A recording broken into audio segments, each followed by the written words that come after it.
Bueno, siguiendo con nuestro proceso de investigación con el desarrollo de lo que son industrias culturales, tenemos a la profesora Sandra. Ella nos va a colaborar con toda la parte de cinematografía en el desarrollo que tuvo a inicios del siglo XX.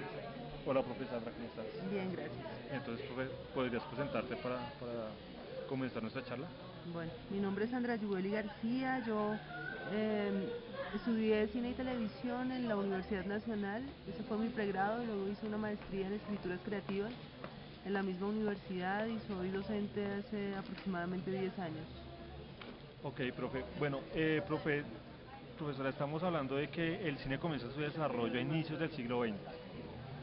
El impresionismo fue como más o menos ese pin, esa semillita que comenzó a dar fruto para el desarrollo de la cinematografía. Bueno, no para el desarrollo de la cinematografía, sino lo que, digamos, el impresionismo origina las vanguardias en el arte. No es que el impresionismo dé lugar exactamente al cine, sino es el punto de partida, es el punto de arranque de las vanguardias como movimiento artístico, ¿no? El cine, pues el cine se origina gracias a unos avances tecnológicos que posibilita la fotografía, Sí. ¿no? El impresionismo no marca, digamos, fundamentalmente el cine, sí el expresionismo, ¿no? Que el expresionismo empieza a emerger y a surgir muy próximo al impresionismo. De hecho, los movimientos de vanguardia del siglo XX se suceden unos tras otros en breves lapsos de tiempo, lo que posibilita, pues cosa que no había ocurrido antes del siglo XX. En los movimientos artísticos anteriores tomaban mucho más tiempo, ¿no? Por ejemplo, lo que va del Renacimiento al Barroco, sus siglos. Y ese... Eso es lo que de pronto pasa con ese desarrollo, que en un siglo hubo un boom de movimientos artísticos que emergieron, pues estamos hablando de años, De ¿no? modo vertiginoso, claro.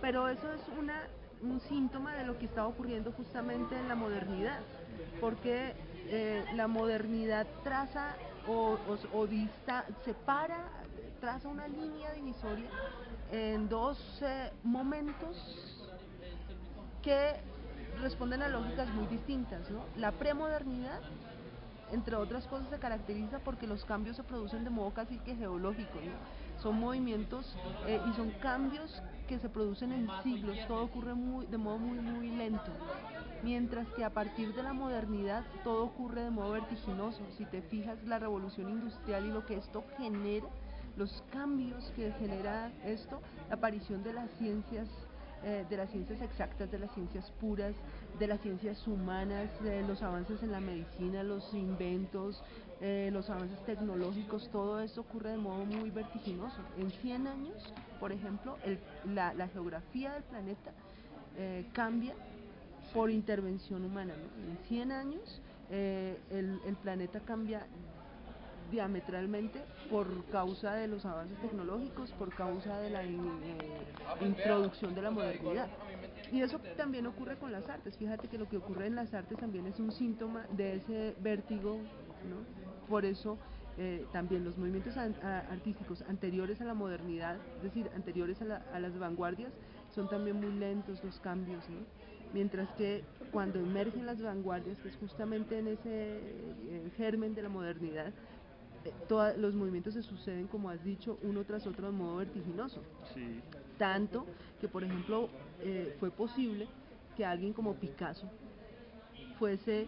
estuviese inscrito en todos estos movimientos, o sea, hubiera pasado por todos estos movimientos. Esto antes habría sido impensable, ¿no?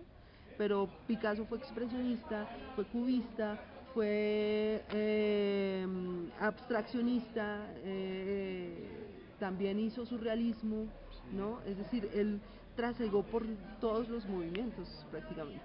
Pero hoy vemos que todos esos movimientos fueron como esa semilla y que los tomamos más, no como si los retomáramos más, no los cambiáramos, ¿no? Bueno, lo que pasa es que el arte cuando la modernidad emerge, cuando la modernidad surge, y el arte, las vanguardias dan un grito de independencia del arte canónico, ¿no? Y entonces dicen, por ejemplo, ya no queremos ser realistas, ya el realismo que se vaya al carajo un poco, porque el realismo había sido lo que había, digamos que el fin último del arte. El arte quería capturar la esencia de las cosas y ser hiperrealista, ¿no? Por ejemplo, las muestras de los últimos. Entonces les decía que bueno, entonces emergen las vanguardias como un grito de independencia, y el arte efectivamente se libera del realismo y de los cánones anteriores y empieza a transitar unos caminos insospechados y se vuelve mucho más abstracta, y bueno, ocurre lo que ya sabemos que ha ocurrido con las vanguardias.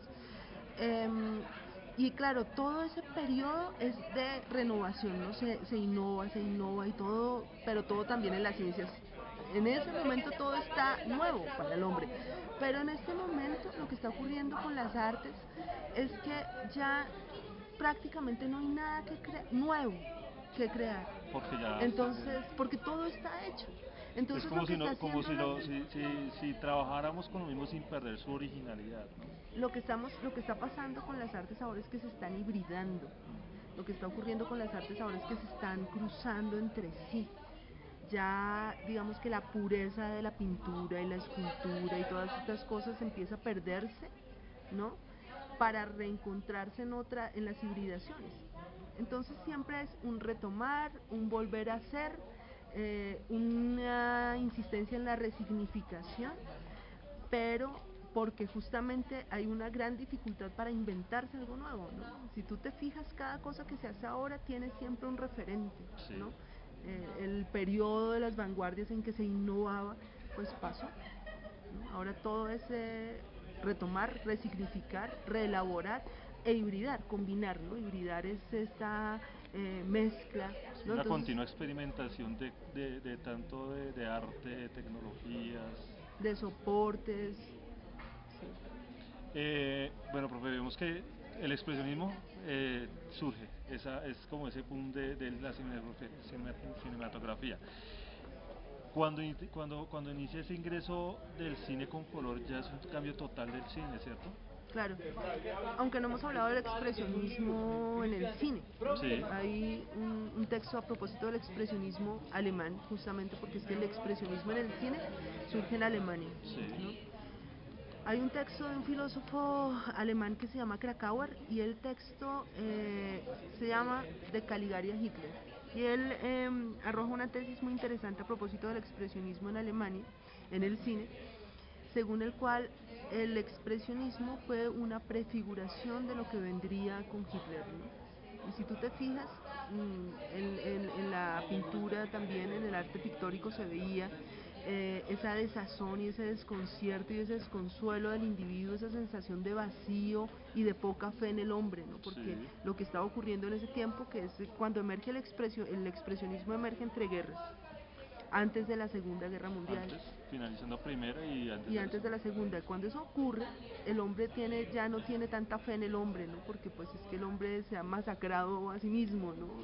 Producto de la guerra. Y que surgen movimientos opresores, movimientos comunistas, movimientos... Y están surgiendo estos movimientos de derecha, ¿no? Y todas estas ideas fascistas de las razas puras y estas cosas que ponen a temblar al hombre mismo y en su naturaleza. Y los artistas, de acuerdo con Krakauer, del expresionismo alemán en el cine, digamos que alcanzaron a prever que eso vendría. Y entonces él hace un análisis de una película expresionista que se llama Caligari, el gabinete del doctor Caligari. Ícono del expresionismo Exacto. en el cine. Este es el emblema, la película emblemática del expresionismo en el cine. Y en esta película, un poco lo que analiza Krakauer es que lo que estaban viendo, es decir, Caligari era una suerte de Hitler, ¿no? Este personaje, pero